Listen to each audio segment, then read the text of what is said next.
All right, everyone. Joe Biden has lost badly again. He has been once again soundly spanked, and so have most of the Senate Democrats. Spanked by Manchin and Sinema, actually. It's funny to see the legacy media working itself up into a frothing fury, as usual, to try to circle the wagons for poor poopy pants Biden, and saying, whoa, the Republicans are blockading the filibuster reform attempt. It's not a reform attempt, it's an attempt to usurp a long-standing Senate rule, and it was a couple of Democrats that did that.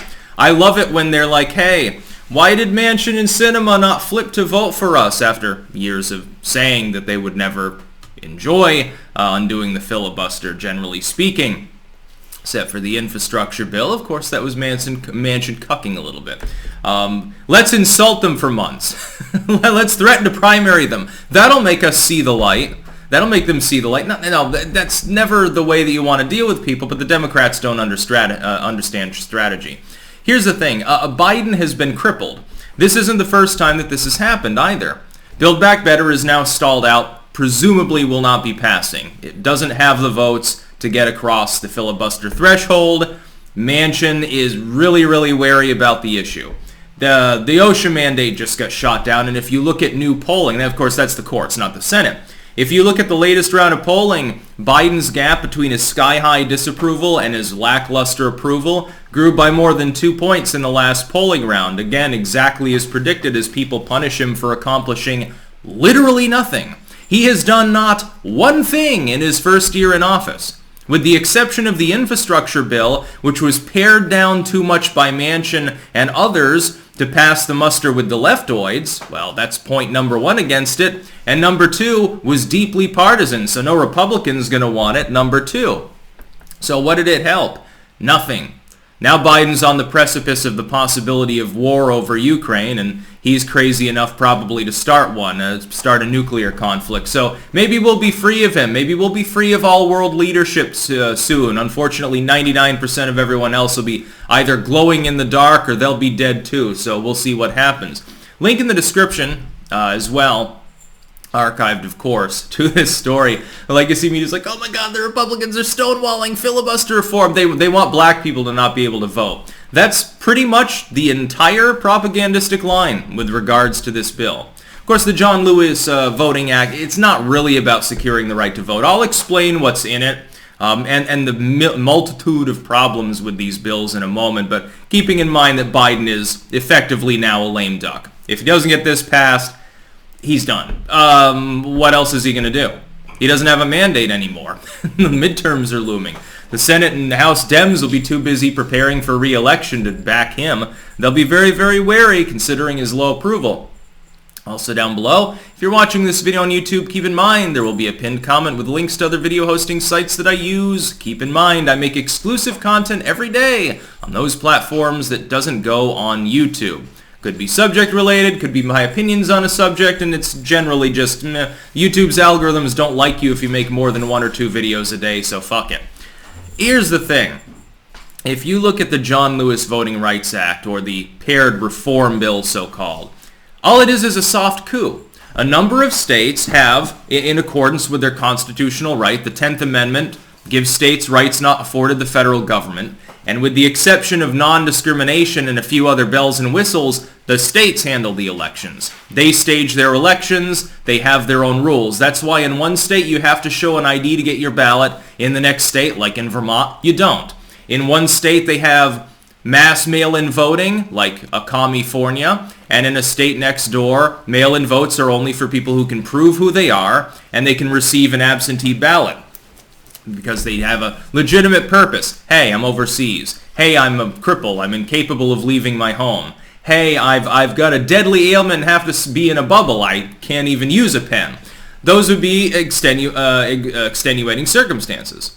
But right now in some states, of course, they've fortified things so that they have ballot drop-off boxes, which were found illegal in Wisconsin the other day.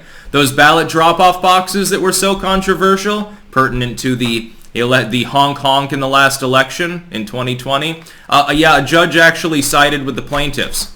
So I made an exclusive about it yesterday. I'm not sure how much you're allowed to talk about that very real objective news topic on YouTube anymore. Again, that's why I make exclusives. By the way, 60,000 on Rumble as of sometime probably later today, so good times are rolling.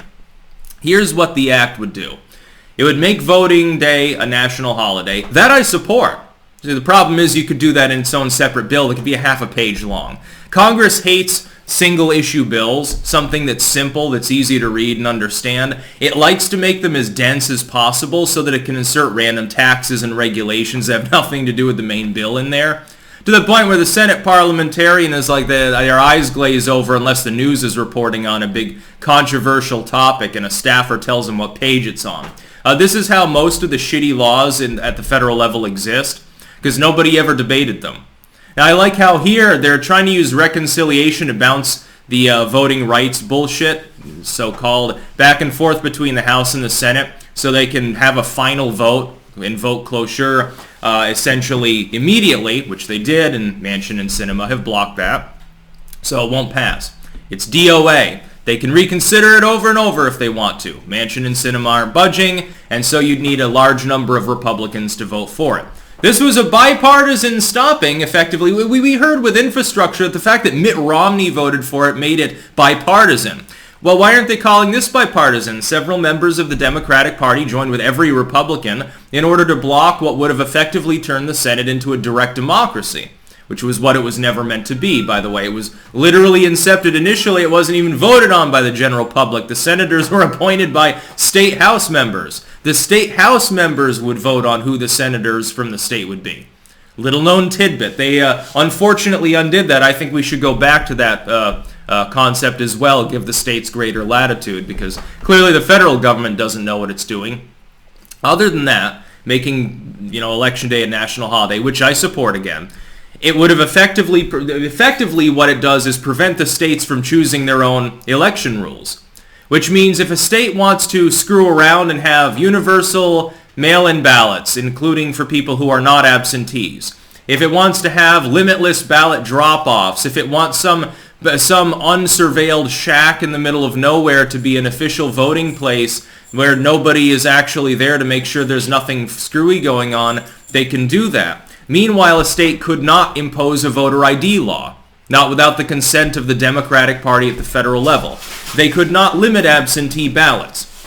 They could not decide, hey, we're going to redo our registry system. You have to re-register because the old registries are no longer valid because they're not up to snuff because we're worried about fraud or whatever. All of these things. You wouldn't be able to prevent people from buying votes. One of the big things that they talk about is the Georgia law and how it bans people, it makes it a felony to hand out water at polling places. Now, if you actually look at the details, you can. You can give people water if they're standing in line for 5 hours, although that is extremely rare, and that's been hyperbolically overblown by Democrats as a method of trying to ram this through to steal elections. What you're not allowed to do is stand right next to the polling place and hand out water while wearing political regalia. It is effectively a version of buying votes. Used to happen all the time. You find the homeless bums and say, hey, vote for candidate X. Here's $5 and some whiskey. Here's some cigarettes. They'd buy votes all the time in the inner cities. It happens even today. You think that they're going to tell anyone? They got $10 and they got their fix. They're happy to vote for that candidate. The candidate's people just handed them a bunch of free shit. It's the same thing if you're handing out water in line. You're allowed to do it, but here's the thing. Especially in the era of social distancing. Okay, everyone's a yard apart or a little bit more. Okay, there's 100 people in line. It doesn't take that long for 100 people to filter through the voting place. It really doesn't unless there's something terribly wrong. These sort of long line situations happen sporadically. And they don't happen in places that are particularly competitive. They happen in places that are inner city areas that are 90% Democratic. That's the truth. You're allowed to hand out water as long as you're 100 yards away from the place. People will get their water. If the line is that long to the point where someone might need a drink, they're allowed to hand out water. But you can't represent yourself as though you're some sort of official. You're just a party partisan. You can't be right there next to the polling place and say, hey, yeah, look at my Hillary 2020 shirt. Here's some free shit. Here's a Reese's Pieces. It's straightforward. It's election interference to allow otherwise. What Manchin and Sinema have blocked is an attempt to stage effectively a variant of soft coup. You wouldn't get a one-party system. I don't care if Republicans get elected. But you would get a one-ideology system. The only Republicans in there would be Bush Republicans. The only Democrats would be neolibs. They'd be like Clinton Democrats. I hate to tell you leftoids, but you'd be conned and fucked up too, because they would push all the geek squatters out if they start actually throwing their weight around and stop being nothing more than a goddamn pawn, a goddamn toy. AOC and Elon Omar and Rashida Tlaib and all these other goofballs are just a ploy to get you to believe that you should continue to support their party.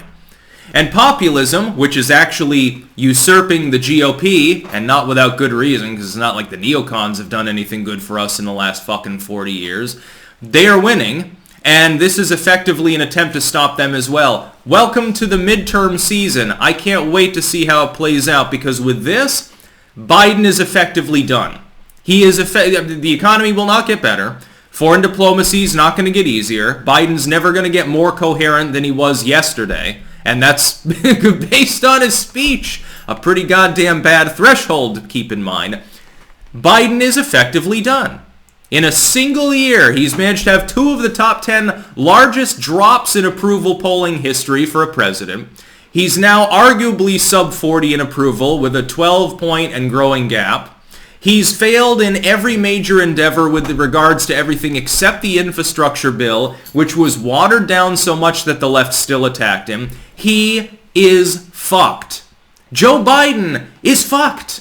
Kamala Harris is somehow even more fucked than him. It could have something to do with the fact that she hasn't done anything major either. She so hates, by the way, Manchin and Sinema, much more than Biden does. He's sad that he can't commie up the election system. She's sad because she would have been the one who got to stand there with Hamilton in an Ebonic chorus behind her and sign the bill and weep a single tear and pretend to have human emotions and pretend I'm the one who secured our democracy. Because she's the VP. She would have passed the tie vote in a 50-50 sum game. She's very, very sad that she has accomplished nothing too. Even less than Biden, at least he's got the watered-down infrastructure bill. She's the border czar. She hasn't even visited the border. And by the way, that is still a major issue, even if the legacy media never talks about it. He's done. He's effectively a lame duck with the failed passage of his soft coup attempt. So good riddance. I hope he resigns. These people should be 25th anyway. They're not fit to serve. Kamala her head is emptier than an empty box. She doesn't have 2 fucking marbles or 2 fucking brain cells there. And Joe Biden, where he used to have a brain, is just a slurry of Alzheimer's. He's not fit to serve. The founders never would have let him run in the first place, by the way, because they would have classed him as a lunatic. That's about all. Peace out.